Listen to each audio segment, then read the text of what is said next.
긍휼에 풍성하신 아버지 하나님께서 우리를 사랑하셨습니다. 죄 많은 우리를 사랑하셨습니다. 그리고 거룩한 부르심으로 부르셨습니다. 그리스도의 피로 말미암아 구속고 죄사함 받게 하셨습니다.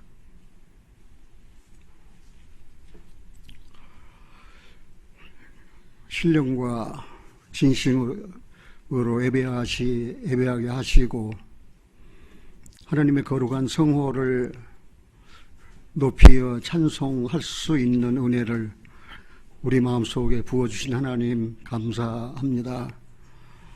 저희들이 무엇인데 이렇게 사랑하셨습니까?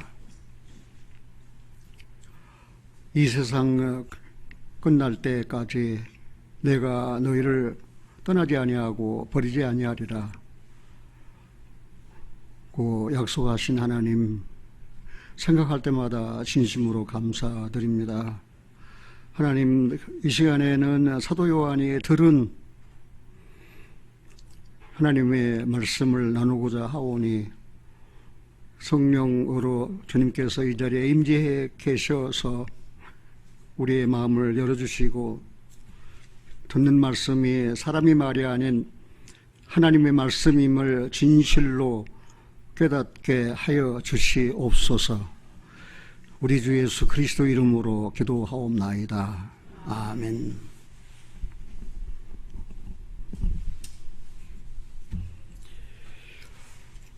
우리가 잘 아는 대로 사도 요한은 그러므로 믿음은 들음에서 난다고 그랬습니다. 그 들음은 곧 그리스도의 말씀이라고 했습니다. 사도 요한이 하나님의 말씀을, 하나님의 주님의 음성을 들었습니다. 그리고 들은 말씀을 이렇게 기록해 주었습니다.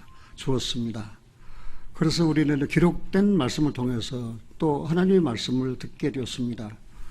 얼마나 고맙고 감사한지 몰라요.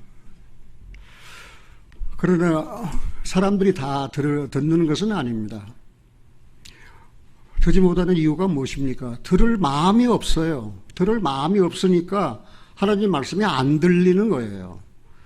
내가 무식해서, 내가 배우지 못해서가 아니고 들을 마음이 없어요.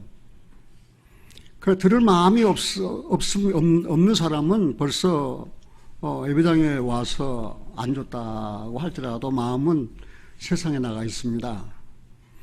그리고 핸드폰이나 주물럭거리고 아이고 원로 목사라고 하더니 설교도 짧게 좀 했으면 좋을 텐데 길게 해가지고 지루하게 만들고. 그러나 들을 마음이 있는 사람은 절대 지루하지 않습니다. 나는 오늘 아침에 요한복음 1장부터 7장까지 듣고 왔습니다. 들을수록 새로워요. 새록새로워요. 너무나 감사해요. 그러면서 내게 베푸신 주님의 은혜가 얼마나 크고 얼마나 감사한지, 내가 어떻게 하다가 이런 은혜를 받게 되었는지. 지난번에도 설교 때 말씀했습니다. 하나님이 없는 사람은 죽을 때 사망으로 끝나지만 그리스도 예수 안에는 성도들은 죽을 때 부활, 그렇게 달라요. 완전히 달라요. 왜냐하면 죽을 때 그런 구원받지 못한 그리스도 밖에 있기 때문에 사망이라는 목자가 끌고 가는데 어디로 끌고 가느냐? 지옥으로 끌고 가는 거예요. 그러나 그리스도인들은 그리스도 예수 안에 있기 때문에 죽을 때 이제 주님이 다시 오시겠다고 약속하셨고 그때는 우리가 다시 살아납니다. 왜 다시 살아납니까? 죽은 자 가운데 살리시기에 영이 우리 안에 거하시기 때문입니다. 그리고 그래서 성령으로 말미암아 부활의 신령한 몸을 입고 이제는 하나님의 영광에 들어가서 이제는 영원히 주와 함께 계시록 21장에 말씀하신 대로 살게 되는 것입니다. 먼저 사도 요한은 어떤 제자인가를 좀 생각해 보는 것이 좋을 것 같습니다. 나는 전도할 때 제일 많이 권하는 성경책이 로마서입니다. 왜냐하면 로마서는 교리서이기 때문에 어떻게 사람이 죄인이 됐는가, 어떻게 죄인인가, 죄인은 하나님의 영광에 들어갈 수가 없다. 어떻게 사람이 죄사함 받고 의롭다함을 받을 수 있는가, 어떻게 하면은 죄사함 받고 의롭다함을 받는 사람이 성령의 인도함을 받아 그리고 하나님 앞에 헌신된 그런 거룩한 성도의 삶을 살 수 있는가를, 그런 생활을 아주 잘 정리해서 기록해 놓은 책이 바로 로마서입니다. 그래서 나는 로마서를 많이 권하고, 나는 로마서 1장부터 16장까지 다 외운, 암송한 그런 기억이 있습니다. 그러나 지금은 못해요. 그냥 내용만. 그리고 그 다음에 권하는 책이 바로 요한복음입니다. 요한복음은 다른 공관복음과 달라요. 공관복음은 마태, 마가, 누가를 공관복음이라고 합니다. 세 권의 복음서죠. 그런데 요한복음은 그 공관복음에 들어가지 않아요. 요한복음은 제4복음서라고 합니다. 어떤 성경학자들은. 그리고 이사야를 제5복음서라고 합니다. 왜? 이사야는 그런데 구속의 은혜가 적나라하게 나타나고 있거든요. 그가 찔리면 우리의 허물이 나며 그가 상하면 우리의 죄악을 인합니다. 아주 구체적으로 예수 그리스도의 구속 사역에 대한 내용을 기록해 놓은 것이 바로 이사야입니다. 그래서 이사야서를 어떤 성경학자는 제5복음서라. 그래서 이 요한복음은 공관복음에 들어가지 아니하고 따로 우리가 요한복음 1장 1절을 딱 읽어보면은 태초에 처음에 말씀이 계셨다. 이 말씀이 하나님과 함께 계셨는데 이 말씀이 곧 하나님이시다. 이 말씀이 하나님이다 하고 선포한 그 사도 제자가 바로 요한입니다. 그리고 요한복음 20장 30절에 오직 이것을 기록하면 너희로 예수께서 하나님의 아들이심을 믿고 생명을 얻게 하기 위해서다. 오직 이것을 기록함. 기록한 목적이 무엇입니까? 예수님이 하나님의 아들이십니다. 그 이름을 믿고 생명을 얻게 하기 위해서 이제 요한복음을 기록했다. 그렇게 이야기하는데 사도 요한은 내가 요한복음의 저자다. 그렇게 말씀하지 않았습니다. 그리고 요한복음을 보면은 사도 요한의 이름이 나오지 않습니다. 그래서 사랑하는 자. 그리고 사도 요한은 이 요한복음 3장 16절 성경에서 가장 중요한 구절입니다. 중요한 말씀입니다. 성경 전체 성경의 축소판입니다. 하나님이 어떻게 하셨단 말이에요? 세상을 어떻게 하셨다고? 이처럼 사랑하셔서 이처럼 어떻게 독생자를 자를 주셨다. 그 이유가 뭐예요? 저를 믿는 자는 멸망치 않고 영생을 얻게 하려 하심이라. 그럼 반대로 믿지 않는 사람은 영생을 얻지 못하고 하나님의 진노가 그 위에 있다. 그 말입니다. 그래서 이 요한복음 3장 16절은 성경 모든 전 성경의 축소판입니다. 정말 얼마나 사도 요한이 고맙고 감사한지 몰라요. 그런데 사도 요한의 이름은, 요한의 이름의 뜻이 무엇이냐? 여호와의 사랑하는 자. 그래서 나도 닉네임을 요한이라 하고 싶어요. 이 요한. 근데 이 요한이라고 하는 사람이 너무 많아요. 그래서 안 되겠다. 그래서 요한이라는 닉네임을 버리고 그 요한에게 지어준, 예수님이 지어준 닉네임이 있는데 그게 보아너게예요. 그래서 나는 내 닉네임을 보아너게로 하자. 그래서 우리 홈페이지에 가면 이창범 이름 거의 없죠. 내 닉네임으로 글을 올렸기 때문에 다 보아너게라는 이름으로 나와요. 보아너게라는 뜻은 우리의 아들, 번개의 아들이라는 뜻이거든요. 그런데 내 성격하고도 비슷해요. 나도 아주 번개의 아들이거든요. 얼마나 신속한지. 번개처럼 일을 처리해야 돼요.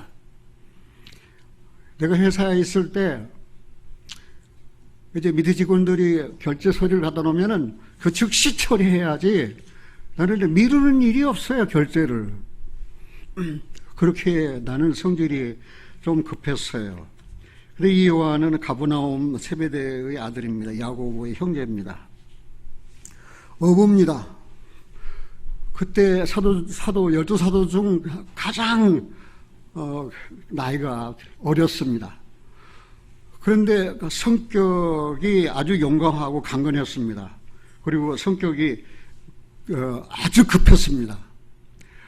그래서 주님을 환영하지 아니하는 사마리아 동네지면서 주님 영접하지 아니한 저 사마리아 동네를 다 불살라 버릴까요? 그러니까 그래서 이제 성질 급한 요한에게 보아너게다, 너는 우리의 아들이다, 그런 이름을 지어줬어요. 그런데 그 사도 요한이 예수께서 그리스도이시고 구세의 주이심을 확신했어요. 그리고 세상에 빛이다는 사실을 그는 만방에 선포했습니다. 그런데 말입니다, 이 세베대 두 아들은 예수님이 등극하여 왕위에 오르면은 좌우에 높은 자리를 허락하실 것을, 그런 높은 자리에 대한 탐심도 있었던 사실을 우리가 찾아볼 수 있습니다. 그리고 우리 잘 아는 대로 이 사도 요한은 요한복음의 저자입니다. 그러나 사도 요한이 아까 얘기한 대로 내가 요한복음을 기록했다라고 그런 기록된 데는 없습니다. 그리고 요한 1서, 요한 2서, 요한 3서, 요한복음은 복음서인데 이제는 이 복음을 깨달은 그리스도인들이 이제는 그 빛 가운데 생활하며 교제할 할 것을 권면하면서 요한 1서, 요한 2서, 요한 3서를 기록해서 요한 2, 3서는 교제를 위한 편지, 러브 레터, 사랑의 편지라는 사실을 우리가 알 수 있고, 그리고 요한계시록, 성경의 마지막 책인 요한계시록을 기록했습니다. 그런데 그 성격이 아주 용감하고 불의를 보면 참을 수가 없어요. 그래서 거짓된 교리에 대해서는 단호하게 책망을 했습니다. 예수께서 육체로 오신 것을 부인하는 자가 바로 적그리스도라고, 예수께서 인간의 몸을 입고 오신 것을 시인하지 아니한 자가 바로 적그리스도라고. 그때 당시에 교회에 침투해서 교회를 괴롭혔던 영지주의자들, 노스틱주의자들, 그들은 성령으로 거듭난 경험이 없어요. 그냥 지식 좀 알았다고 말입니다. 노스틱주의 말입니다.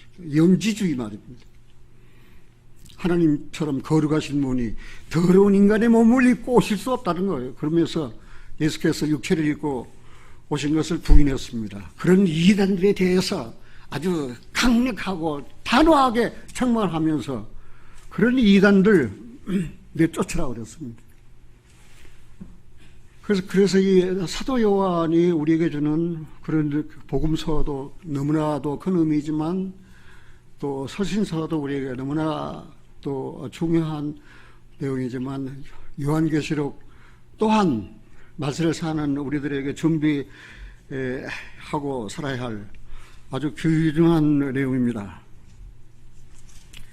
그리고 십자가 가장 가까이 있었던 제자입니다. 십자가 가장 가까이 있었던 제자였기 때문에 보소서 아들이니이다. 내가 목마릅니다. 내가 목마르다. 그리고 다 이루었다. 라는 그 주님의 음성을 들을 수 있었다는 사실입니다. 이거는 우리에게도 굉장히 중요한 사실입니다. 나를 따르고 싶으냐, 나를 따르기를 원하느냐, 네 제자가 되기를 원하느냐, 그러면 네 십자가를 져라. 자기 십자가를 져라. 그런데 십자가에 대한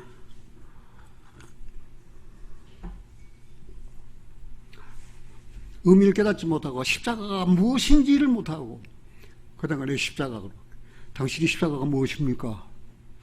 그러면은 내 십자가 뭐다라고 대답한 그리스도인을 저는 별로 못 봤어요. 그 십자가가 십자가죠.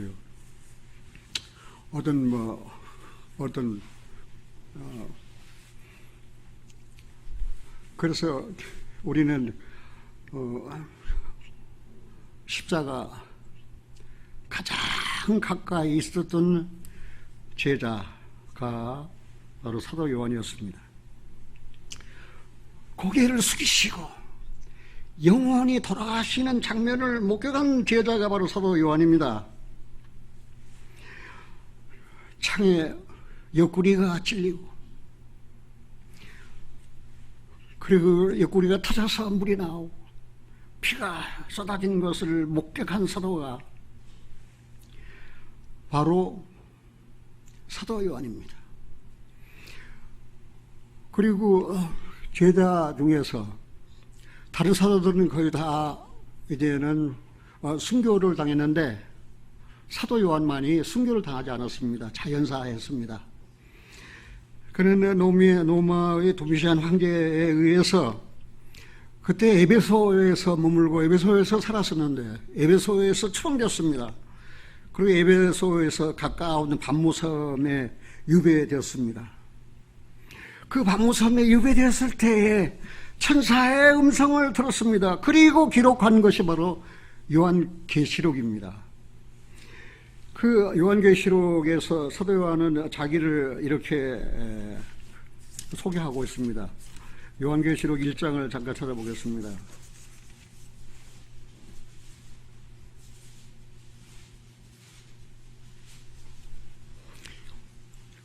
이게 떨어지려고 그러니까 좀 띄워놓고 말씀할게요. 이거 우리 회장이 붙여준 건데.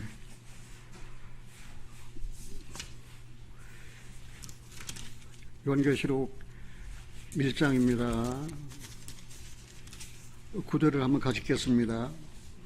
나 요한은 너희 형제요 예수의 환난과 나라와 참음에 동참한 자라. 하나님의 말씀과 예수의 증거를 인하여 반모라 하는 섬에 있었더니, 여기서 나 요한은, 이 요한이 자기를 설명합니다. 너희 형제라고 그랬습니다. 나는 사도 요한이다 하지 아니하고 너희 형제라고 그랬어요. 이건 뭡니까? 요한이 얼마나 그렇게 강하고 불같은 성질을 가졌던 사람이 예수님 만나서 이제 주님과 교제하고 또 십자가 가까이에서 주님의 음성을 듣고 난 뒤에 그가 얼마나 변화되었냐 하면은 그는 온유하고 겸손한 사람이 되었습니다. 나는 너희 형제예요. 나는 너희 형제예요. 교회에서 나도 목사라고 불리우지 아니하고 형제라고 불림 받기를 가장 좋아합니다. 이게 거짓말 아니에요.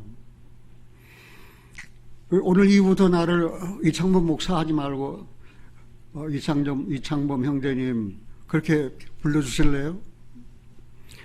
그는 자기를 형제라고 했습니다. 우리는 그리스도에서 안에 다 형제와 자매들입니다. 우리는 한 피바다 한 몸인 형제와 자매들입니다. 여기서 무슨 권위가 필요가 없는 거예요. 권위가. 우리는 형제 자매예요. 또 평안에 매는 줄로 성령이 하나 되게 하신 그리스도와 한 몸이에요. 그리스도 한 몸, 곧 그 유기체, 그거에 바로 교회라고 하는 사실입니다. 환난, 예수의 환난과 예수의 나라와 참음에 동참하는 자라. 환난과 나라와 참음에 동참한 자라. 우리도 마찬가지예요. 사도 요한도 환난과 나라와 참음에 동참했는데, 우리도 그리스도 안에 있다면, 그리스도를 믿음으로 구원받은 그리스도인이라면은 우리도 환난과 구원받고 난 이후에 세상에 있는 우리들이 지금 환난을 겪고 있는 거예요. 환난을. 내가 예수 믿고 구원받았다 하면 좋아할 사람은 별로 없습니다. 비난하고 욕하고, 그리고 아이고 예수 믿어, 당신하고 상종하고 싶지 않아. 저도 그랬어요. 고리타분하게 예수나 믿고 술도 안 먹고 그런, 너는 내 친구 아니야. 그렇게 따돌림 받았어요. 그래서 환난과 그 다음에 뭐라 했습니까? 나라와 하나님의 나라와 참음에 동참하는 자라. 여기 사도 바울이 그런 그 반부섬에 유배되어 있어서 자기 자신을 설명한 내용이 바로 그것입니다. 우리도 이런 사도 바울의 이런 온유하고 겸손한 그런 마음을 받아서 나는 여러분들의 형제입니다. 나는 여러분들이 위에 군림하는 권위자가 아니에요. 나는 여러분들의 형제입니다. 나는 주님의 환난과 그 다음 나라와 참음에 동참한 자입니다. 우리는 다 주님의 고난에 동참한 자예요. 주님이 세상에 오셔서 그렇게 고난을 받으셨는데 세상에 있는 주님의 몸된 이 교회가 고난이 왜 없겠습니까? 그냥 죽은 고기처럼 그냥 흐르는 물에 떠내려가서 세상 시위에 떠내려가는 불의에 대해서 저항하지 아니하고 말입니다. 떠내려가는 그래도 죽은 고기처럼 산다면 말입니다. 그게 무슨 그리스도인입니까? 사도 요한이 마지막 때, 그러니 요한 계시록고 내일이 한 90여 년 확실한 연도는 제가 잘 모르겠는데 그렇게 기록된 책이에요. 성경의 마지막 책이에요. 그런데 여기 요한에 들은 복음서에 들은 그 말씀은 아까 우리가 들었던 대로 다 이루었다. 영어로 하면 it is finished. 다 이루었다. 다 마쳤다. 다 끝냈다. 그런 뜻이에요. 그런데 계시록에서 천사를 통해서 들은 하나님의 말씀은 되었다. 그런데 영어로 보면 it is done.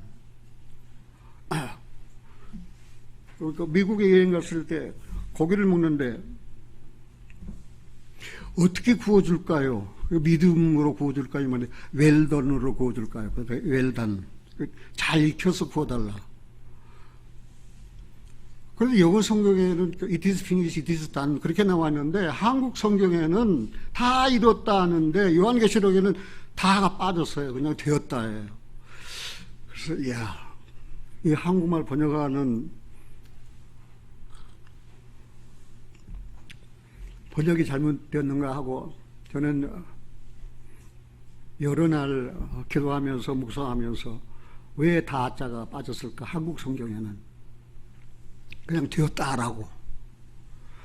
그러면 이제 다 되었다 하면은 모든 게 다 끝났을 텐데 그냥 되었다 하니까 다자가 없으니까 앞으로 있을 하나님의 심판이 더 있다라고 하는 사실을 생각하면서 그래서 설교 제목을 다 이루었다 그리고 다 되었다 그렇게 했다가 어젯밤에 잠을 자는데 그 비몽사몽간에 다 이뤘다 하는데 다 되었다라고 하지 마. 그냥 되었다야. 그러는 거. 그래서 오늘 말씀을 다시 한번 살폈습니다. 집사람은 여보 우리는 대화가 너무 없어. 지금 아침 일어났으니까 좀 대화도 하면 얼마나 좋아. 당신은 성경 붙잡고 책상에 앉아있지. 나는 이거 뭐야 대화할 상대도 없잖아. 그래서 내가 아내를 진정시켜 여보 조금만 참아. 지금 설교를 다 고쳐야 돼. 다 지금 바꿔야 돼. 다 지금. 그러니까 조금만 참아. 이제 말씀 준비 끝나면은 당신하고 대화 이야기할게. 이제 그러면서 오늘 이 말씀을 가지고 여기 섰습니다.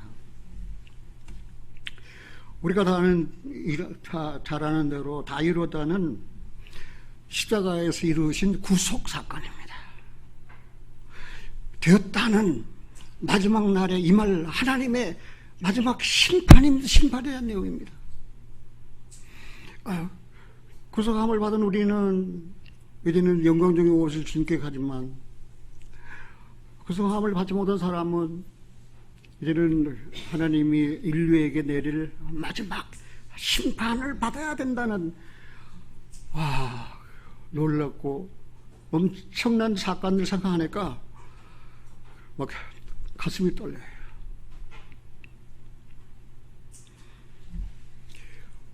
그리고 이게 다 이루었단 말은 주님이 십자가 달리실 때에 7마디 말씀을 남기셨거든요.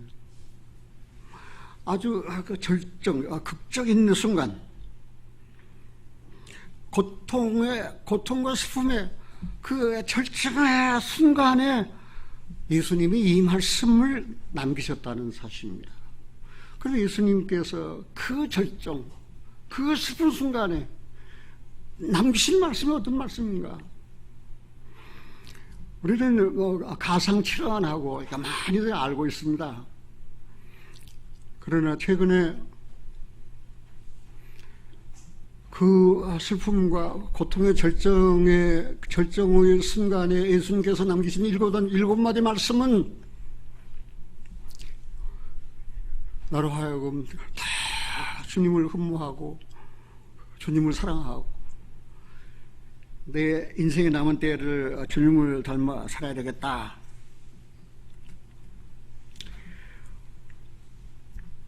그런 생각을 했어요.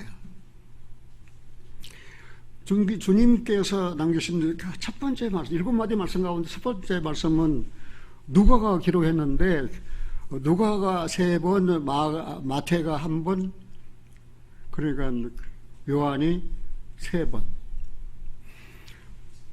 그런데 사도 요한처럼 그 십자가 밑에서, 십자가 가장 가까이에서 들었던 제자는 없어요. 요한밖에. 누가는 이방인입니다. 마태는 세리였습니다. 그런데 그 예수님께서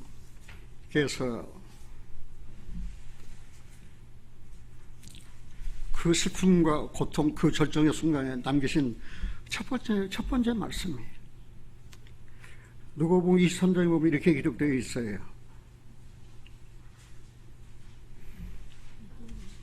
34절입니다. 같이 읽겠습니다. 마태복음 23장 34절. 이에 예수께서 가르사대, 내가 잘못 말했나요? 누가복음 23장입니다. 그걸 내가 지금 마태복음이라고 그랬어요? 내가 잘못했습니다. 누가복음 23장 34절입니다. 같이 한번 읽어볼까요? 이 예수께서 가르사대 아버지여 저희를 사하여 주옵소서 자기 하는 것을 알지 못함이니이다 하시더라. 예수님께서 그 십자가에 달리셔서 고통과 슬픔 절정 순간에 남기신 첫 번째 말씀 무엇입니까? 아버지여 저희를 사하여 달라는 거예요. 세상에 자기를 무례하고 욕하고 침뱉고 그 벌거벗기고 그 십자가에 못 박은 아버지의 저희를 사하여 주옵소서. 첫마디 말씀이 아버지의 저희를 사하여 주옵소서. 하나님을 아버지라고 처음 부른 분이 바로 예수님입니다. 구약에 하나님을 아버지라고 부른 데가 없어요. 하나님을 아버지라고 처음 부른 사람이 예수 그리스도예요. 여기 그랬잖아요. 아버지여 저희를 사하여 주옵소서. 두 번째, 그 예수님이 어떤 마음인지 그 십자가에 달려서 그 슬픔, 그 절정의 순간에 남기신 말씀이 저희를 사하여 달라는 거예요. 저희는 그렇게 하는 일을 알지 못합니다. 저희를 사하여 달라고. 두 번째 남기신 말씀 43절입니다. 같이 한번 읽어볼까요? 예수께서 이르시되 내가 진실로 네게 이르노니 오늘 네가 나와 함께 낙원에 있으리라 하시니라. 그런데 십자가 될 때 예수님만 십자가 달리신 것이 아니고 두 사람이 좌우에 달렸습니다. 한 강도는 자기 죄를 회개하지 않았습니다. 오히려 예수님을 조롱하고 비웃었습니다. 그러나 한 강도는 그 아버지 나라 낙원에 임하실 때 나를 기억해달라고 그랬습니다. 그래서 예수님께서 대답해 주셨습니다. 오늘 네가 나와 함께 낙원에 있으리라. 그래, 회개한 자는 낙원에 있고 회개하지 아니한 자는 이런 영원한 멸망이라는 사실입니다. 오늘 네가 나와 함께 낙원에 있으라. 낙원은 약속을 받았다는 사실입니다. 그렇게 한평생 살면서도 나쁜 짓만 하고 강도지 됐던 한 강도는 낙원 허락을 받았다는 사실입니다. 그런데 세 번째는 요한복음으로 돌아가 보겠습니다. 거기를 잡으시고 요한복음 19장으로 가보겠습니다. 26절입니다. 요한복음 19장 26절 같이 읽겠습니다.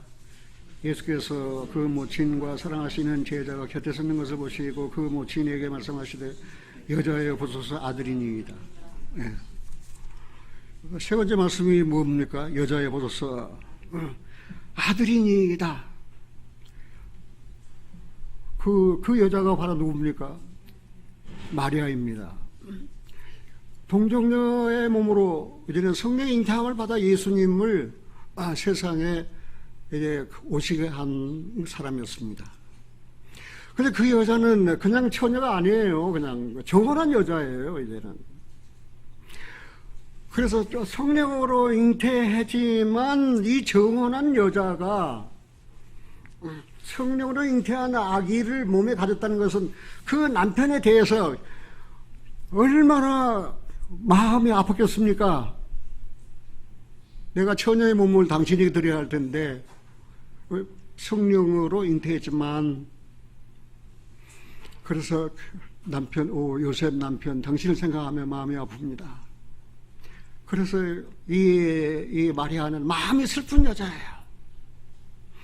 그래서 성령으로 잉태해서 하나님의 아들을 세상에 들어오게 하신 이 마리아는 마음이 슬픈 여자로 일생을 보냈어요. 왜 그렇습니까? 그 예수님 가는 곳마다 멀시 천대, 그리고 거절,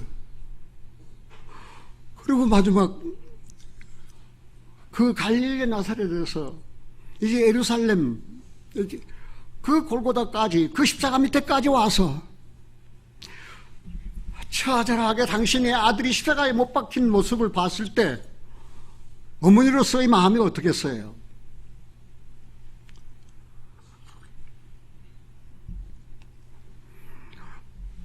마리아가 아니었으면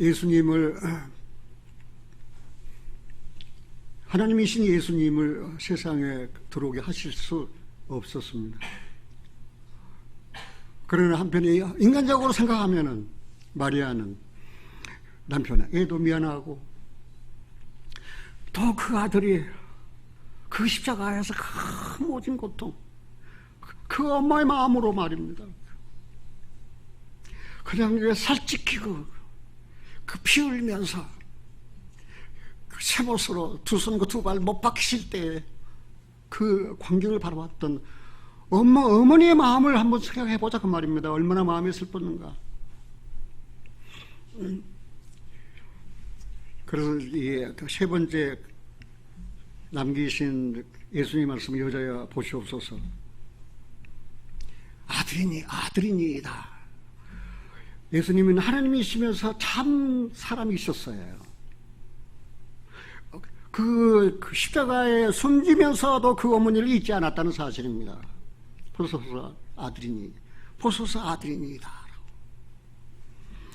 네 번째는 마태복음 27장입니다.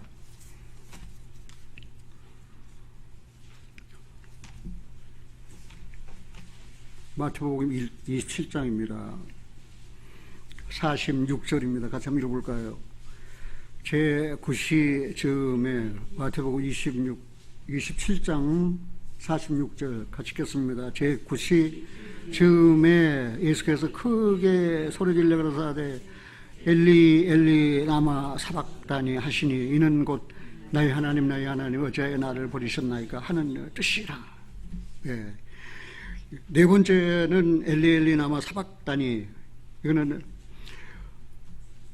버림받는 순간에 절규예요. 예수님의 절규예요. 엘리 엘리 아마 사박다니, 나의 하나님 어찌하여 나를 부르시나이까.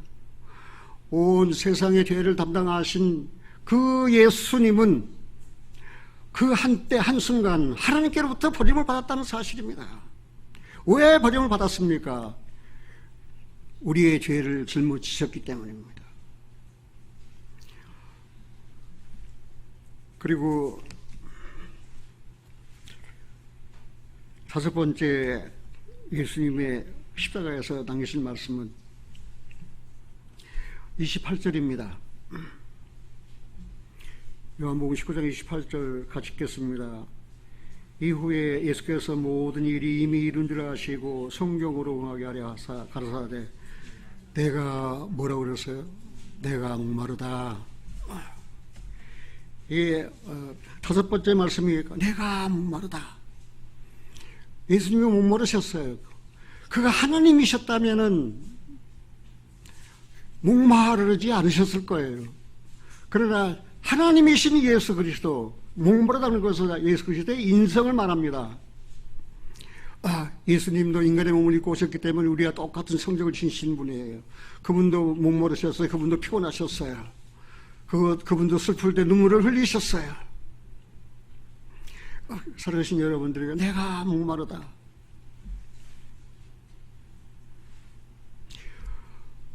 자, 우리 인생들은 다 어떻습니까? 다 목마른 인생입니다. 나는 오늘 아침에 요한복음을 들으면서 나는 미완성 인생이다. 나는 미완성 인생이다. 나는 목마르다. 내 영혼도 목이 말라요. 갈증이 있어요. 이 세상 살다 보면은 인간적으로 목마를 때도 있고 영원히 목마를 때도 있어요. 나는 목마른 인생이에요. 나는 미완성이에요. 그러나 그리스도를 만나지 않았다면 미완성 인생 나는 어떻게 되었을까 생각해 보면은 아찔하지만, 그러나 주님이 나를 만나 주셨어요. 주님이 나를 변화시켜 주셨어요. 그리스도 예수 안에서 새로운 피조물이 되게 하셨어요. 소망을 주셨어요. 그리고 다 이루었다는 말씀이 십자가에서 남기신 여섯 번째 말씀이에요. 다 이루었다.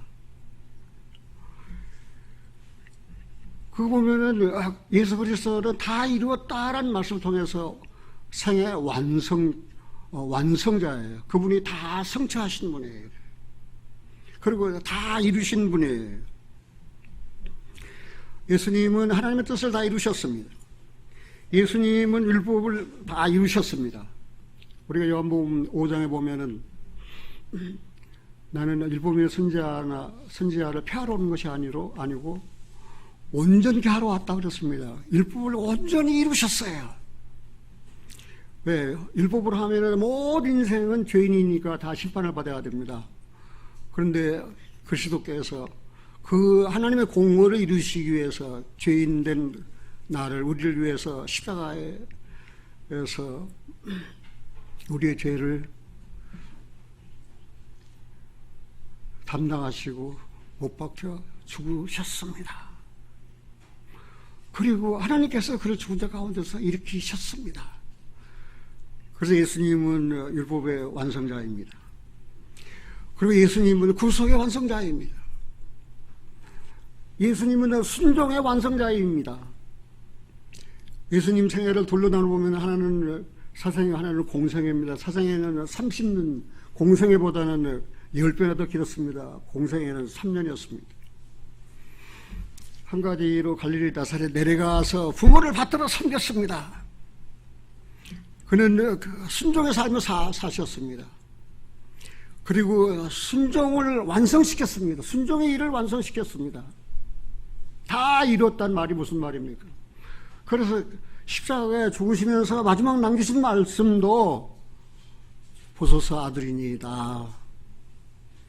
그렇게 어머니를 돌봤던 그런 분이셨다는 사실을 알 수 있습니다. 그리고 사랑의 완성자이십니다.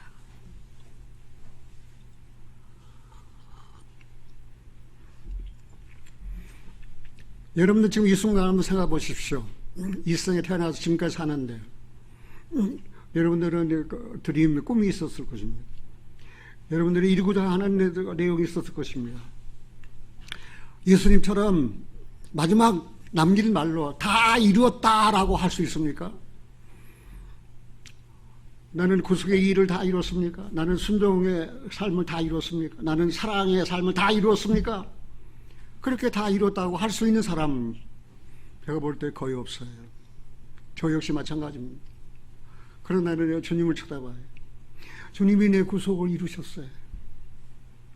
주님께서 내가 불효하고 불순종하던 것을 주님이 다 완성하고 이루셨어요. 그래서 나도 그 주님을 본받아서 이제는 효도하고 섬기고 살고 살기를 원해요. 사랑을 완성하셨어요. 주님은 내가 하지 못할 사랑을 주님은 하셨어요. 내가 누구를 사랑한다면 이제는 십자가에 나타난 그 주님의 사랑을 통해서 사랑하는 거예요. 그리고 마지막 말씀이 누가복음 23장에 그렇게 기록되어 있습니다. 누가복음 23장 한번 찾아보겠습니다. 46절입니다. 누가복음 23장 46절 다시 한번 읽어보겠습니다. 예수께서 그 소리로 불러 가라사대 아버지여 내 영혼을 아버지 손에 부탁하나이다 하고 이 말씀을 하신 후 운명하시다. 7마디 말씀 가운데 맨 마지막 말씀이 아버지여 내 영혼을 아버지 손에 부탁하나이다. 그렇게 십자가의 그 마지막 순간에도 아버지여 그리고 당신의 영혼을 아버지께 부탁했습니다. 예수님도 아버지여 내 영혼을 아버지 손에 부탁하나이다. 그만큼 철저하게 예수님은 하나님을 의지하고 하나님을 아버지로 의지하고 그리고 섬기며 사셨다는 사실을 우리가 알 수 있어요.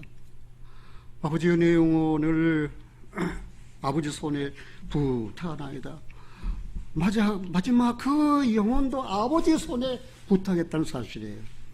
그래 예수님의 생애가 얼마나 주님 하나님을 의지하고 철저하게 하나님을 의지하고 구속을 하나님의 뜻을 이루고 구속을 다 성취시키고 그리고 순종의 삶을 완성하고 사랑의 삶을 완성시키신 하나님의 아들이셨는가 하는 사실을 우리가 알 수 있어요.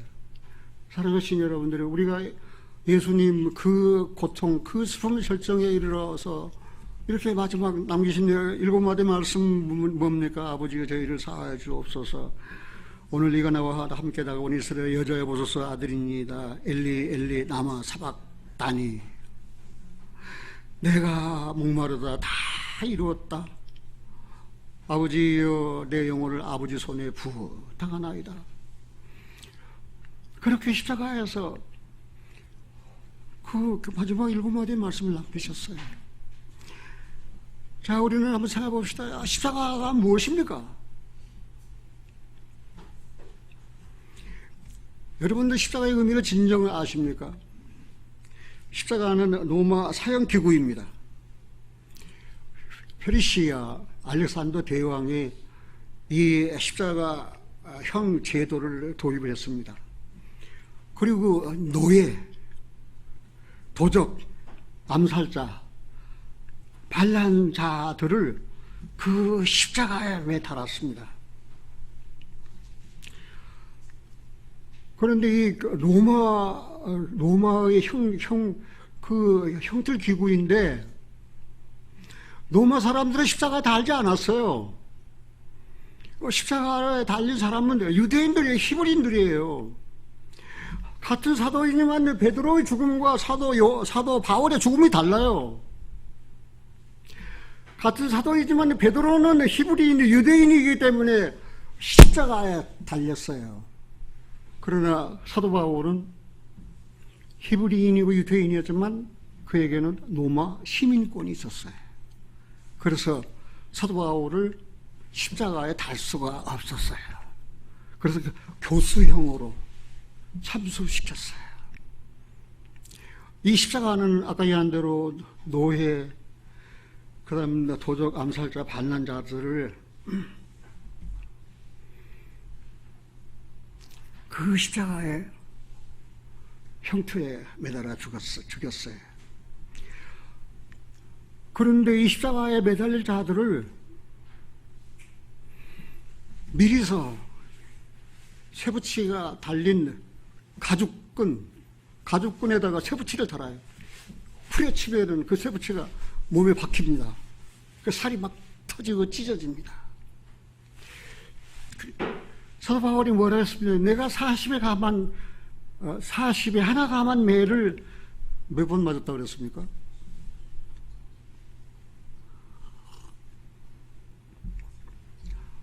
그리고 십자가에 매달릴 자를 겉옷을 벗깁니다.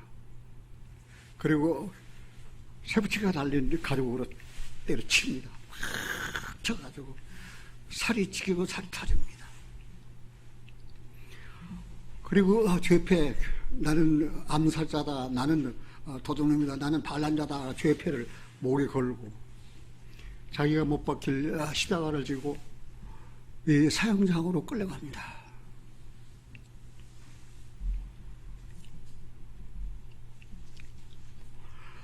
그래서 이 죽음을 빨리 죽이려고 십자가에 매달린 자 앞에 가서 다리를 꺾습니다. 그리고 창고로 옆구리를 찌릅니다. 그러면 물과 피가 다 쏟아져 나옵니다.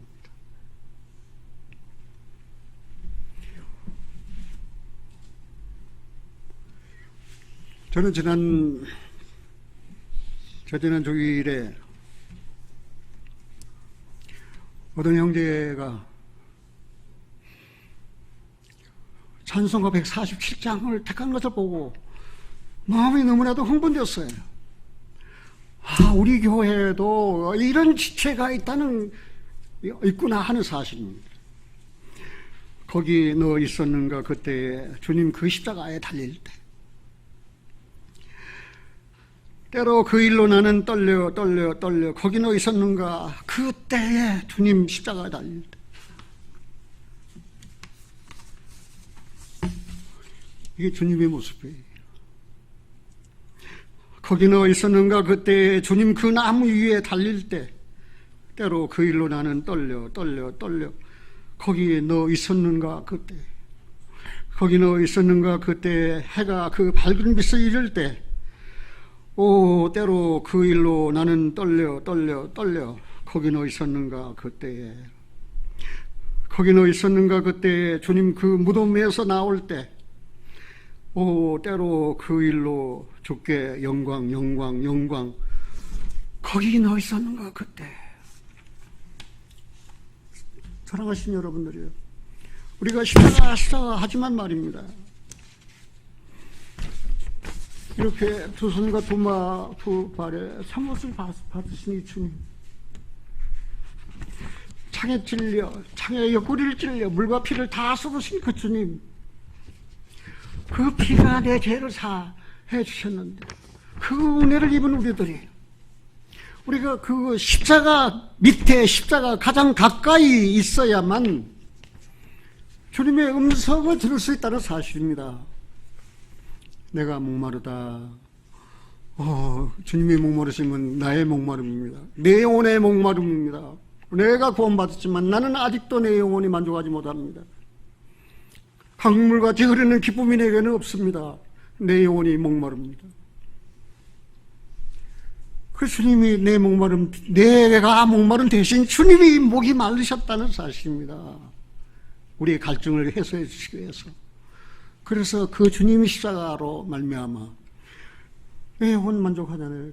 내 영혼에 햇빛이 비쳤잖아요. 그 영광이 찬란하잖아요. 그것을 보지 못하고 신앙생활을 한다면 어쩌면 우리는 신앙생활을 잘못한다고 볼 수밖에 없어요.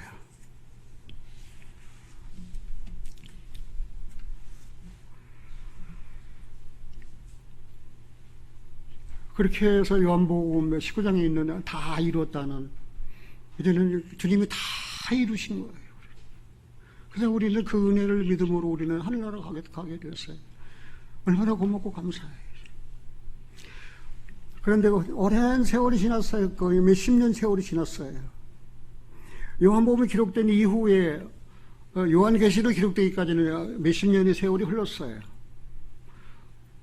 그런데 그 사도 요한이 그때까지 죽지 아니하고, 다른 사도는 먼저 다 죽어버렸는데 죽지 아니하고 살아서 반모란 섬에 유래여서 천사가 전해주는 음성을 들었잖아요. 천사가 전해주는 음성을 들었는데 되었다. 자가 17절 한번 보겠습니다. 같이 한번 읽어볼까요? 일곱째가 요한계시록 16장 17절, 일곱째가 그 대접을 공기 가운데 쏟으며 큰 음성이 성전에서 보다로부터 나서 가로되 되었다 하니. 이거 되었다, 뭐가 되었다고 말입니까? 불경건한 세상아, 마지막 때 행하실 하나님의 심판입니다. 이제는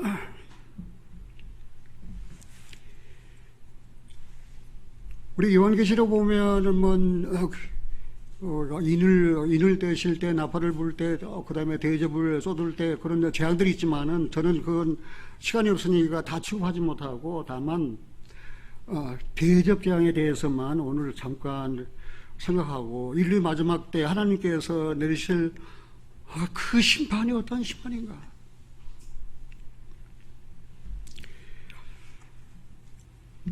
그런데 이 심판은 하나님께서 인류의 마지막 때 내리실 이 심판은 말입니다, 제3성전과 관계가 됩니다. 제3성전과 관계됩니다. 성전이 지어지고 성전이 나타나면은 이제는 이 심판의 시기가 가까웠다는 사실을 우리가 알 수 있어요. 우리가 성전 시대를 보면은 이스라엘 백성이 애굽에 들어가서 400년 동안 종살이 하다가 모세 아론으로 말미암아 구원받고 애굽에서 나왔습니다. 그때는 하나님을 섬기기 위해서 이제는 그 성막을 지었습니다. 거기서 내가 너와 만나고 거기서 내가 너의 행할 일을 일러주리라. 그런데 이스라엘 백성이 광야 생활을 끝내고 요단강을 건너서 가나안에 들어갔습니다. 그리고 다윗은 하나님 마음에 합한 사람이었습니다. 성전 짓기를 갈망했습니다. 그러나 하나님 허락지 않았습니다. 그 아들 솔로몬을 통해서 성전을 지었습니다. 이것이 돌성전, 솔로몬 성전입니다. 이제는 그 광야의 장막, 그 성막은 옮기면서 이동하면서 이동하는 그런 성전이었지만, 가나안 땅에 들어와서는 이제는 이동하게 되어 있지가 않아요. 돌 성전은 한 곳에 머물러서 하나님을 섬기하셨어요. 그러나 그들이 가나안 땅에 들어와서 하나님께 불순종했습니다. 그래서 북쪽 이스라엘은 먼저 BC 722년 아시리아에 망했습니다. 남쪽 유대마저도 하나님을 경외하지 않았습니다. 하나님을 경외함이 없는 것이 악의 고통인데 그들은 악을 행했습니다. 그리고 고통을 당했습니다. 그리고 바벨론으로 포로로 잡혀갔습니다. 그때 솔로몬이 지었던 성전은 BC 609년, 물론 바벨론이 예루살렘에 함락해서 BC 586년으로 나오지만은 완전한 그 성전이 해파되고 망한 것은 BC 609년이에요. 거기서 70년 포로 생활했습니다. 그리고 하나님께서 기한에 차서 너는 돌아가라 해서 이스라엘 백성이 돌아왔습니다. 돌아와 보니까 어떻게 되었습니까? 하나님을 섬길 성전이 없잖아요. 그래서 스룹바벨을 통해서 스룹바벨 성전 제2성전을 지었습니다. 그런데 그 성전이 계속 내려오다가 예수님 당시 헤로드 왕 때까지 헤로드 왕이 스룹바벨 성전을 수리를 했어요. 그것이 스룹바벨 성전입니다. 그 예수님 당시에도 그 성전이 있었어요. 그 제자들이 말입니다. 그 성전을 보고 허물과 미소로 꾸며진 저 아름다운 성전. 그러나 예수님이 뭐라 했습니까? 돌 하나도 돌 위에 담지 아니하고 무너지리라. 하나님이 보내신 인류의 메시아 구세주이신 예수 그리스도를 십자가에 그 처절하게 처참하게 못 박아 죽인 그 유대인들은 말입니다. AD 70년 로마 그 디도입니까 타이투스입니까? 그 장군이 들어와서 AD 70년 예루살렘 성을 깡그리 다 사시게 회파해버렸습니다. 그리고 이스라엘 사람들 전부 다 디아스포라 전부 다 흩어졌습니다. 온 세상에 흩어졌습니다. 그러기를 얼마 됐습니까? 2000년이라는 세월이 지났습니다. 그 이스라엘 땅에는 성전이 없어요. 그리고 하나님을 섬길 제사장도 없어요. 군도 없어요. 호세아 선지자가 이야기한 대로. 그런데 많은 사람들은 인간의 두뇌 속에서는 이제 이스라엘이 망각되고 이스라엘이 잊혀졌습니다. 그러나 하나님은 아브라함과 이삭과 야곱에게 하신 약속을 잊지 않으셨습니다. 그들을 다시 돌아오게 하였습니다. 1948년 5월 14일 그 가나안 땅에 이스라엘 국가를 건설했습니다. 나는 이스라엘을 무척 사랑합니다. 그래서 이스라엘 국기를 우리 집안에 달아놨습니다. 자녀 중에 어떤 자녀가 그래? 아버지 왜 이스라엘 국기입니까? 그래요? 구원이 유대인에게서 나거든. 이스라엘 사람들이 성경을 기록해 줬거든. 기록된 성경을 통해서 내가 구원받았거든. 이스라엘, 나는 창세기 12장 3절을 확실히 신뢰하고 믿습니다. 아브라함을 축복하는 자는 축복하고 아브라함을 저주하는 자는 내가 저주하리라. 너와 네 자손, 네 후손, 그 이스라엘 사람. 이스라엘 사람들을 사랑하는 사람들은 하나님을 사랑하십니다. 이스라엘을 축복하는 사람들을 하나님을 축복하십니다. 내가 오늘날까지 이렇게 축복받고 사는 것은 이스라엘을 사랑했기 때문입니다. 이스라엘을 사랑하는 자는 형통하리라. 그런데 지금 온 세계는 뭡니까? 이스라엘을 못 잡아먹어서 지금 안달이 났어요. 이스라엘 지구상에서 깡그리 없애버리려고 말입니다. 이스라엘이 없으면 우리가 어떻게 구원받아요? 성경이 없는데. 이스라엘이 없으면 구원이 유대인에게서 나왔는데. 우리가 고맙고 우리가 감사하잖아요. 그 민족이 고통을 받는데 사도 바울이 그걸 다 알았어요. 나는 예수의 뭡니까? 환난과 나라와 고통에 동참하는 자다. 사도 요한도 그 이스라엘의 환난과 그 나라와 고통에 동참했다면 그리스도인 하늘의 힘인권을 가진 우리들도 이스라엘의 그 고난과 그 환난과 그 나라에 동참하는 그런 신앙을 가져야 돼요. 이스라엘 사랑해야 돼요, 여러분들을. 절대 이스라엘을 혐오하거나 이스라엘을 저주하거나 멀리해서는 안 된다는 사실입니다. 그래서 1948년 돌아왔잖아요. 돌아왔는데 항상 그들은 흩어졌다가 돌아온 다음에는 처음 하는 일이 성전을 짓는 일이에요. 돌아와 보니까 말입니다. 이적의 예루살렘 말입니다. 오직 유일신 하나님만 섬기는 그런 여호와만 섬기는 그런 나라가 아니에요. 다신교가 되어 있는 거예요. 온 나라에 흩어져가지고 벨 잡족 그 다음에 잡신들을 다 끌어내 해가지고 말입니다. 그래가지고 예루살렘 테라빌 저기 뭡니까 동성연애자를 축복하고 말입니다. 그런 엄청난 하나님께부터 저주받을 짓을 하고 있는 거예요. 그래가지고 스가랴 14장이 이제 이루어지는 거예요. 이제 얼마 있지 않냐면 이거는 그냥 꾸며낸 이야기가 아닙니다. 이거는 역사적인 팩트입니다. 사실입니다. 이거는. 그래가지고 돌아왔는데 하나님을 섬길 장소가 있어야 되잖아요. 예수님이 뭐라 했어요? 저 성전을 헐라. 당신이 하나님께서 왔다고? 그리고 표적을 보여달라. 내가 표적을 보여줄 테니까 성전을 헐어버려라. 그러니까 뭐라 했습니까? 무슨 말씀이에요? 46년 동안 이 헤롯이 성전을 지었는데 헐어버려라. 내가 3일 만에 짓겠다. 제자들도 그 말을 깨닫지 못하고 있는 거예요. 이거는 성전된 자기를 가르쳐 예수님 말씀하셨어요. 예수님이 부활하신 후에야 깨닫게 되는 거예요. 성전된. 여러분들이 성전입니다. 여러분들이 성전이에요. 그 성전 안에 주님이 계십니다. 여러분 안에 주님이 계십니다. 그 주님이 여러분의 구세주입니다. 그 주님이 여러분의 구속을 완성하신 분입니다.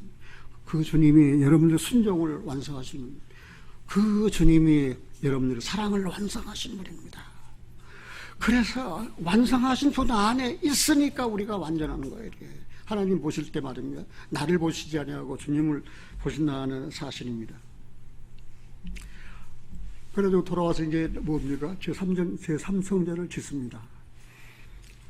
지금 제3성전 지을 준비 다 됐어요. 그래서 이제 그 문제가 있습니다. 뭐가 문제냐? 성전 지을 장소입니다.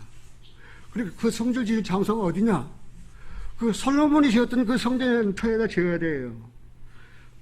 그런데 거기에는 회교사원이 락 오브 둠이라고, 거기가 성전 자리라고. 그 어떤 사람은 아직 그 뒤편에 있는 데가 성전 자리라고. 지금 옥신곡신하고 성전 지을 자리를 아직 확정을 짓지 못해요. 모든 건 다 준비됐습니다. 그럼 하나님 앞에 이제 성전을 짓고 하나님 앞에 제사를 드리려면 뭐가 있어야 됩니까? 언약궤가 있어야 됩니다. 언약궤가 없어요. 언약궤가 아주 어디로 가는지 몰라요. 뭐 에집트에 보관되어 있다 뭐 여러 설이 있는데 최근에 그 언약궤를 발견했습니다. 어디서 발견했냐면은 통곡의 벽 있죠. 그 통곡의 벽 지하 통로를 타고 쭉 들어가면은 그 통곡의 벽 아래 한 바위가 있는데 그 바위 밑에 언약궤가 있다는 사실을 발견했다는 것입니다. 이 언약궤를 발견했어요. 이제 성전만 지면 그 언약궤를 옮겨놓으면 되는 거예요.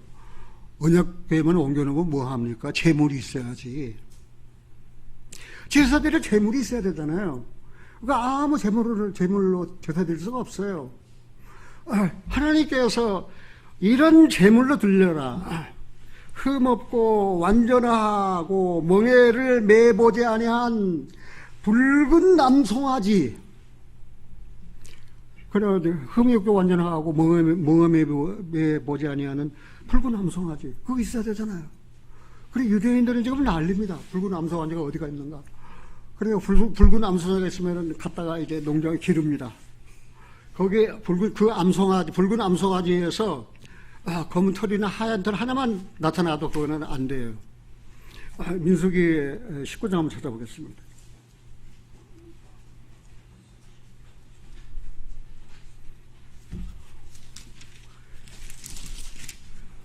민수기 19장입니다.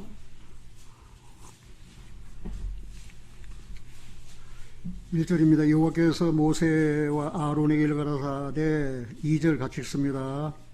여호와의 명하는 법의 율례를 이제 이르노니 이스라엘 자손에게 일러서 온전하여 흠이 없고 아직 멍에에 매지 아니한 붉은 암송아지를 내게로 끌어오게 하고 너는 그것을 제사장 엘레아사르에게 줄 것이요 그는 그것을 진 밖으로 끌어내어서 자기 목전에서 잡게 할 것이며 제사장 엘레아사르는 손가락에 그 피를 찍고 그 피를 회막 앞을 향하여 7번 뿌리고 그 암소를 자기 목전에서 불사르게 하되 그 가죽과 고기와 피와 똥을 불사르게 하고 동시에 제사장은 백양목과 우슬초와 홍색 실을 취하여 암송아지를 사르는 불 가운데 던질 것이며 제사장은 그 옷을 빨고 물로 몸을 씻은 후에 진에 들어갈 것이라. 그는 저녁까지 부정하리라. 송아지를 불사른 자도 그 옷을 물로 빨고 물로 그 몸을 씻을 것이라. 그도 저녁까지 부정하리라. 이에 정한 자가 깨끗한 자가 이에 정한 자가 암송아지의 죄를 거두어 진박 정한 곳에 둘지니 이것을 이스라엘 자손 회중을 위하여 간직하였다가 부정을 깨끗하게 하는 물을 만드는 데 쓸 것이니 곧 뭐라 그랬습니까? 속죄제라. 속죄제사를 드릴 재물이 있어야 될 거 아닙니까? 그럼 뭡니까? 흠이 없고 완전하다. 이 붉은 암송아지는 예수 그리스도를 예표하는 거예요. 먼 훗날 예수님이 흠이 없고 완전하고 멍에를 매보지 않은 붉은 남송아지로 이 세상에 오셨다는 사실입니다. 그리고 속죄의 제물이 되셨다는 사실입니다. 그러다가 잡고 그래서 전부 다 불태웠어요. 그리고 불태는 것을 다 빻아서 죄를 만들었어요. 그래가지고 그 죄가 담긴 물을 부정한 자에게 뿌려서 죄를 정결케 했어요. 이것을 속죄제라 그랬어요. 이스라엘 백성이 그동안 지었던 죄를 속죄받으려면은 이렇게 흠이 없고 완전하고 멍에를 매보지 않았다는 것은, 송아지도 멍에 자리가 생겨야 일을 하잖아요. 멍에를 매보지 않았으니까 세상 노동판에 끌려가본 일이 없는 소 말입니다. 흠없고 완전한, 그리고 붉은 남송아지, 북단 말은 뭡니까? 북단은 그 피를 상징하는 것입니다. 그런데 이 붉은 남송아지가 최근에 나타났어요. 희한하죠. 계속 붉은 남송아지를 기르고 또 기르고, 흠이 있으면 또 내버리고, 흠이 있으면 또 내버리고, 흠이 있으면 또 내버리고. 이번에 웬일입니까? 붉은 남송아지가 딱 태어났는데 흠이 없어요. 다 완전해요. 이제는 속죄, 이스라엘 백성 온 인류의 죄를 속죄할 제물로 드리기에 완전한 소가지급 나타났다. 붉은 남송아지가 나타났다는 사실이에요.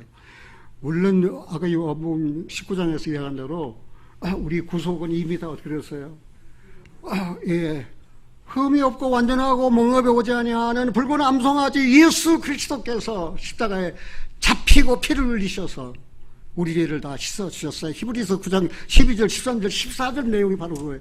염소와 송아지 피로 아니하고 바로 그게 민수기 19장의 완성에 이루신 내용이에요. 저는요. 그럼 이제 어떻게 합니까? 이제는 제3성전 지어질 예터 거의 다 준비됐어요. 저는. 그리고 언약궤도 찾았어요. 붉은 암송아지도 나왔어요. 이제 세우면 끝나는 거예요. 그럼 제3성전이 딱 나타나기 전에 교회는 세상에 없습니다. 교회 시대가 마감이에요. 제3성전이 지어진과 동시에 교회는 마감입니다. 교회 시대가 끝나버려요. 그리고 이 교회는 세상에 없어요. 이제는 하나님이 데려가시는 거예요. 그리고 데려가셨는데 이제는 어떻습니까? 7년 뒤에 환란이 접어드는 거예요. 근데 전 3년 반 동안에는 평화는 평화지만 가짜 평화, 그거는 실 가치가 없고, 우리가 다니엘서 그냥 20절 보면 1회의 절반, 반때, 두때, 반때, 3년 반, 그때에 이제 지구상에 종말로 하나님께서 이제는 심판하실 내용이 어떤 내용인가, 시간이 많이 가서 얼른 읽고 그냥 끝나겠습니다. 계시록 16장으로 돌아보겠습니다.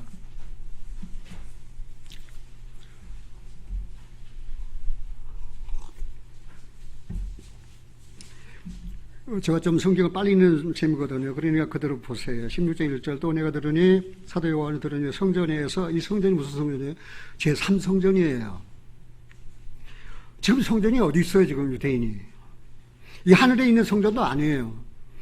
음성이 나서 7 천사에게 말하되 너희는 가서 하나님의 진노 7 대접을 땅에 쏟으라. 하나님의 7 대접. 이건 심판이에요. 땅에 쏟으라. 그 첫째가 그 대접을 땅에 쏟음에 악하고 독한 헌대가 짐승의 표를 받은 사람들과 그 우상에 경배하는 자들에게 나타나더라. 첫째가 그 대접을 땅에 쏟으니까 사람이 나타났는데 어떤 사람? 그 짐승의 표를 받은 사람 666 짐승의 표를 받은 사람, 그리고 그들이 섬겼던 그 우상이 누구예요? 바로 적그리스도죠. 지금 적그리스도 나타날 준비가 다 되어 있어요. 적그리스도 준비가 다 되어 있는 거예요. 그는 유대인이 아니에요. 그는 이방인이에요. 그 미국 사람이 아니에요. 트럼프가 아니에요. 유럽 나라 가운데서 대가라 10 발가락, 그 자세한 역사상 사실을 시간이 없어서 내가 설명할 수 없습니다. 그래서 그 사람에게 악하고 독한 헌대가 생겨요. 그리고 짐승의 표를 받은 사람에게, 구원받은 사람이 짐승의 표 받습니까? 이 땅에 없다니까요. 그리스도인들은 벌써 사라졌어요. 그 다음에 두 번째입니다. 3절. 둘째가 그 대적을 바다에 쏟으니 바다에 쏟습니다. 바다가 곧 죽은 자가 피같이 되며 바다 가운데 모든 생물이 죽더라. 이제는 바다에 재앙을 쏟으니까 바다에 있는 모든 생물이 다 죽어요. 이제는 그러면 고기 잡아먹고 사는 어부들 어떡합니까? 이제 죽는 거죠. 이제는 죽는 길밖에 없어. 사는 길이 없어. 이제는요. 바다의 운송 수단이 다 끝났어요. 이제는요. 배가 왔다 갔다 하고 계시록 18장 19장에 보면은 그런 내용인데 17장 18장에 보면은 그 엄청난 사건들이 나와요. 그 다음에 세 번째입니다. 셋째가 그 대접을 강과 물 근원에 쏟으며 피가 되더라. 강과 물이 피가 돼요. 이스라엘이 애굽에서 나올 때 먼저 뭐가 있었습니까? 10가지 재앙이 있고 난 다음 바로가 갔습니다. 하나님께서 그 바로에게 내 마이 피플고 내 백성 가게 하라. 안 보내는 거예요. 안 보내. 내 백성 보내라니까 안 보내. 그러니까 뭡니까? 재앙으로 그냥 때리는 거죠. 하나님께서 이 인류의 마지막 때에도 하나님께서 이런 재앙을 때리는데 강과 물이 다 뭐가 되었어요? 피같이 되었어요. 8절입니다. 넷째가 그 대접을 해 쏟으며 해가 권세를 받아 불로 사람을 태우니 해가 얼마나 뜨거운지 말입니다. 그 해가 그 큰 열기로 사람 불로 태우는 거예요, 저는요. 그 다음에, 다섯 번째입니다. 10절. 또 다섯째가 그 대접을 짐승의 보좌에 쏟으니 그 나라가 곧 얻어지며 사람들이 아파서 자기 혀를 깨물고 짐승의 보좌, 적그리스도가 데살로니가 후서 2장에 보면은 말입니다. 저기 떠가지고 내가 하나님이라고 하는 그 보좌에 앉아 혀를 깨물고 말입니다. 어두워서 얘는 흑암의 재앙이에요. 그 다음에 12절입니다. 여섯째 재앙입니다. 또 여섯째가 그 대접을 금강 유브라데에 쏟으며 강물이 말라서 동방에서 오는 왕들의 길이 예비되더라. 그래서 아마겟돈 전쟁이 있는 거예요. 이제는 인류 역사 마지막에 아주 차절한 전쟁, 아마겟돈 전쟁입니다. 아마겟돈 전쟁은 올 인류와 하나님과의 전쟁입니다. 누가 이기겠습니까? 인류는 멸절합니다. 지금 아마겟돈 유프라데스 강으로 모여들 왕들이 다 준비됐습니다. 그 중에 중국, 자세한 내용은 내가 이야기 안 하겠습니다. 그 다음에 이제, 일곱째 대접입니다. 17절입니다. 일곱째가 그 대접을 공기 가운데 쏟으며 큰 음성이 성전에 있는 보좌로부터 나서 가로되 뭐라고 그랬어요? 되었다. 이제는 인류 종말에 있을 하나님의 심판. 그래서 지금 이 이스라엘은 말입니다. 하나님의 시계입니다. 하나님의 시계. 시계가 종말을 향해서 째깍. 그러니까 지금 종점 째깍 5초 전인지 1초 전인지 몰라요. 이스라엘은 하나님의 시계입니다. 인류의 역사의 종말을 향하여 지금 째깍거리고 있는데 이르면은 인류가 어떻게 되겠습니까? 은혜 받을 때 은혜 받고 은혜 내려 구원을 받으라니까 은혜 안 받고 구원 안 받고 무엇가 잘났다고 말입니다. 돈 벌어서 배나 채우고 잘 먹어보자고 말이에요. 돈 벌어서 자식 새끼들 말입니다. 배나 채우고 배를 채우고 살 것이 아니에요. 영혼을 채워야지. 영혼이 목마름이 없어야 되잖아요. 우리가 얼마나 중요한 시간에 살고 있습니까? 이제는 제1성전, 제2성전 다 갔습니다. 제3성전 이제 지을 준비가 다 되어 있습니다. 소돔의 가로도 다 되었다 하니 번개와 음성들과 뇌성이 있고 또 큰 지진이 있어 어찌 큰지 사람의 땅에 있어 오므로 이같이 큰 지진이 없더라. 지구판 구조가 완전히 다 박살나버리는 거예요. 지구판 구조가 부딪혀가지고 깨질 때 말입니다. 어떻게 되겠습니까? 이 지구가. 그래서 이 죄악으로 더러워진 땅은 이제는 다 갈아엎어버린 하나님께서. 이것이 하나님께서 인류를 향한 마지막 심판이에요. 그 심판의 시기가 이제는 다 됐다는 사실입니다. 사랑하는 형제자매님들이 이제 내 이야기 좀 하고 끝낼 거예요. 나의 시사가 무엇인가? 여러분도 여러분 생각하고 여러분 자신을 놓고 한번 생각해보세요. 내 십자가가 무엇인가? 나는 내 십자가 첫째, 내가 죄를 지을 때입니다. 내가 죄를 짓는 것이 십자가입니다. 하나님은 정말 못 말리신 분이에요. 어디 가다가 휴지 하나 버리면 말입니다. 야, 이창범, 거기다가 버려. 그리스도인이 거기다 버려. 빨리 못 줘서 명령하시는 거예요. 어디서 명령해요? 내 마음에서 명령하시는 거예요. 거짓말 한번 했어요. 그건 내 십자가예요. 하나님이 거짓을 얼마나 미워하고 증오하신 줄 알아? 그건 네가 그리스도인이라고 거짓말을 해? 빨리 잘못했다고 뱉어. 그럼 난 할 수 없이 하나님 앞에, 하나님 못 말리니까 하나님 앞에 잘못했어요. 내가 거짓말했어요. 내가 거짓말했어요. 오늘 우리 주보에 그랬잖아요. 주보에 뭐라고 나온지 아세요? 돌아서서 뛰어라. 영어로 한번 해볼까요? Turn and run. 돌아섰어요. 죄 짓다가 돌아섰어요. 그걸 돌아서니까 좋아요. 생명의 회개가 됐어요. 돌아서가지고 가만히 있어 안 가는 거예요. 가라 말이야, 뛰라 말이야. turn and run. 네가 턴했어? 그러면 넌 해라 그 말이야. 여러분들은 턴했습니까? 죄에서 하나님께로 돌아섰습니까? 얼마나 뛰었습니까? 정말 십자가에 가까이 뛰었습니까? 하나님의 영광에 뛰었습니까? 사랑하신 여러분들이요.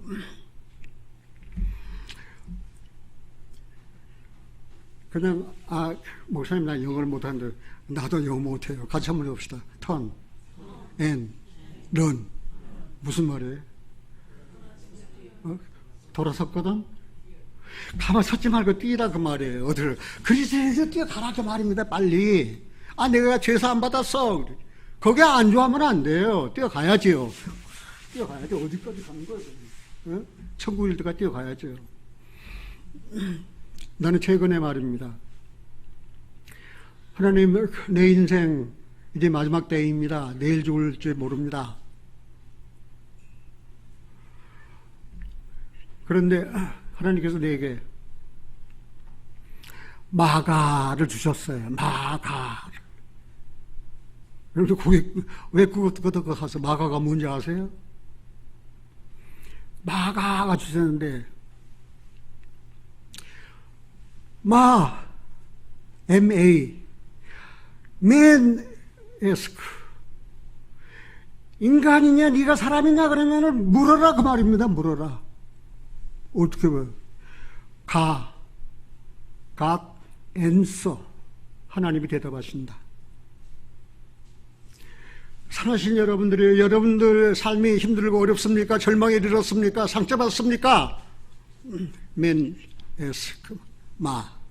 같이 한번 합시다. 마가 뭐예요? Man ask. 하나님, 인간은 물어야 된다. 그러면 누가예요? 같이 한번 합시다. God ask. 하나님이 아니 answer. 그러니까 그 다음에 인간이 내가 하나님 앞에 물으면 God answer. 하나님이 대답하신다. 나는 최근에 그렇게 살아요. 난 너무 답답하거든요. 나라 돌아간 꼴 보니까 너무 답답하거든요. 내가 어떻게 얻은 자유인데 이 자유가 없어지려고 그러는데 말입니다. 괴롭지 않아요? 맨 인간 에스크 하나님 앞에 물어요. 하나님 어떻게 하실랍니까? 하나님 어떻게 하실랍니까? 하나님 어떻게 하실랍니까? 하나님 공의 하나님인데 어떻게 하실랍니까? God answer. 하나님이 대답하셔요. 기다려라. 그럼 낙심돼야 안 돼.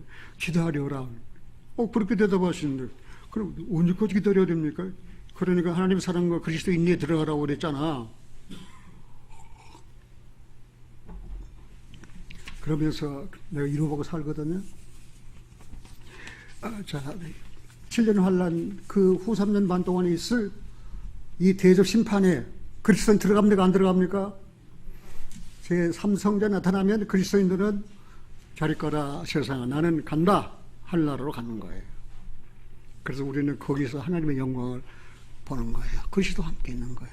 그리고 7년 지난 다음에 그리스도와 함께 예루살렘 앞 곧 동편 감람산 이스라엘 가보고 싶죠?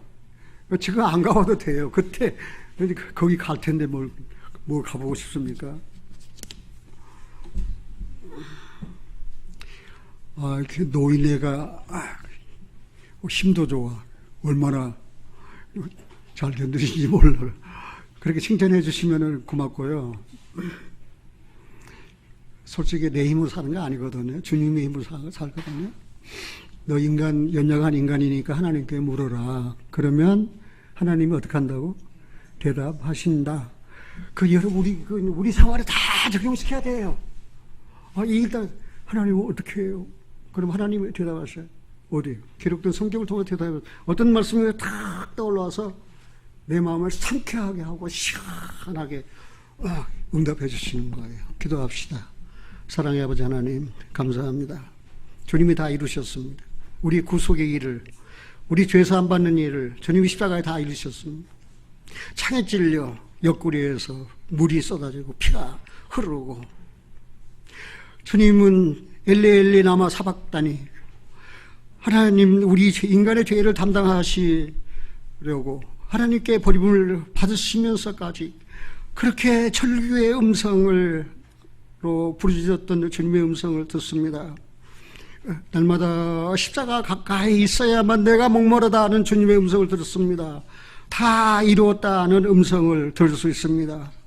하나님 우리도 우리 십자가를 지고 날마다 그 십자가 밑에서 주님의 귀한 음성을 들을 수 있는 은혜를 베풀어 주시옵소서. 하나님 지금은 내가 마귀가 마지막 아주 발악을 하는 최악의 시대입니다. 이럴 때일수록 그리스도인들은 우리는 다 형제여 자매들입니다. 우리는 그 환난과 나라와 고난에 동참하는 자로서 어디 시련과 고난이 온다 할지라도 주님과 함께라면 우리는 넉넉히 이길 수 있습니다. 주님 우리 안에 계셔서 당신이 원하는 모든 일을 다 이루시고 깰 때 그리스도 예수 안에서 일어나 만족하게 하옵소서. 우리 주 예수 그리스도 이름으로 기도하옵나이다. 아멘.